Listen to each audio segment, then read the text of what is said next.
So I'm honored to have been asked to speak, and I'm joined by my colleagues, the next generation. These are medical students, current medical students. I'm with a group called Physicians for a National Health Program, pnhp.org. We have a chapter here in New York, pnhpnymetro.org. And we have all of our medical student chapters. We're growing. Did you know that a majority of physicians in the United States support single-payer, comprehensive Medicare for all? Did you know that the AMA represents less than 20% of physicians? Yeah.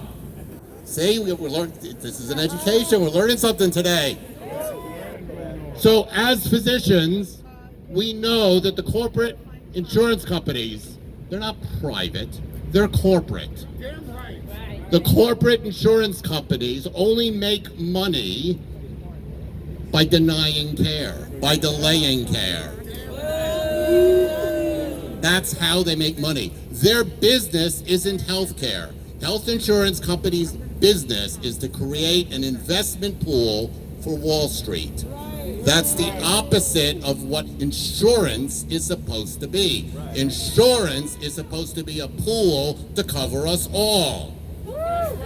Fuck Wall Street! As physicians, we know that the same transnational drug companies are selling the same drugs in the other capitalist developed democracies around the world, in Europe, in Australia, Taiwan, South Korea, Japan. It's all the same companies and the same drugs, but they sell them for half the price or a quarter of the price that they do here. So in effect, we in the US are in effect supporting their higher return on investment at they're gouging America in order to double their return on investment. Did you know that the drug companies have a return on investment that is more than twice the Fortune 500 average? We do want to put the health insurance companies out of business. We don't want to put the drug companies out of business. We just want to pay the same prices that Japan and Taiwan and Australia and Canada and New Zealand are paying. Stop gouging Americans. You know, I know this may not be the crowd for it, but we just want the pharmaceutical companies to make the same profits as the rest of the Wall Street average, not twice the profit at our expense. As physicians, we know that single payer is the only way to get to comprehensive, universal, high-quality health care for everybody in the United States. It is a necessary, though not sufficient, condition for achieving that. It will cost less for over 95% of persons living in households and families in the United States. Paid for. How do we pay for it? With progressive taxation. Let me answer the question that always comes up at those debates. No, that's not it. Let me explain what the answer to that question. It's always coming up at those debates, okay? Would you rather pay $2 and call it a premium, or would you pay $1 and call it a tax? Who wants to pay $2 instead of $1, regardless of what you call it? That's, of course not. So, that's the answer. And by the way, who thinks that the very high income people should pay more than working people? Yeah, and we've known that in the United States, I don't know, since the 1890s. I mean, this isn't new, folks. No.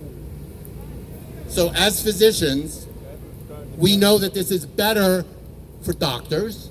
It gives us back our professional autonomy, which we've lost to Wall Street and the insurance companies and the private equity and the hedge funds that have taken over and made for-profit healthcare even worse and even more monopolized than it's been. We know that it's better for the hospitals, that the hospitals wouldn't have to fight the insurance companies to get reimbursement. Hospital Association in New York City, which is opposed to its lobbyists at least, are opposed to the New York Health Act, actually ran an ad saying exactly the kinds of things we're saying here today, that their fight with the health insurance companies around deny, delay, and reduce. Deny payments, delay payments, and when they finally pay, if you fight hard enough, pay less. That was the hospitals that oppose single payer in a lobbying the state legislature in one of their ads against the private insurance companies. And you know who they said was the best payer that they liked the most? Medicare. It's better for the hospitals. It's better for the doctors. It's better for the people. And that's why we are here as doctors and medical students and other healthcare professionals today to tell you that there is no policy debate anymore. There is no economic debate anymore. Single payer is the way to go, period. But we do need to fight, and we do need to organize, and we do need to stand in solidarity. And I have to tell you, Jayapal and Sanders and AOC and Bowman, that's as good as it gets. It's not a matter of calling them out. It's a matter of organizing amongst your neighbors and your friends and your family and your neighborhood business and your neighborhood hospital and your neighborhood doctor and your neighborhood powers that be to elect more people to Congress to pass the damn bill. That applies to pressure in the New York State legislature, where we nominally have a majority of New York State senators and New York State Assembly members who are nominally supporting the New York Health Act, which would be expanded to improve Medicare for all for New York State. Please sign up for that campaign. We nominally have a majority, but behind the scenes, we know that if it were to come to a vote tomorrow, we would not. So we need to keep fighting for that. And we fight by all means. We fight in the streets. We fight by calling our legislators. We fight by calling our hospitals and doctors. We fight by calling out the lobbyists. We fight to elect better congressmen where they're not there already, better legislators where they're not. We do all of these things by all the mechanisms necessary. We have to have a way of changing the system that will work, that will win us the fight.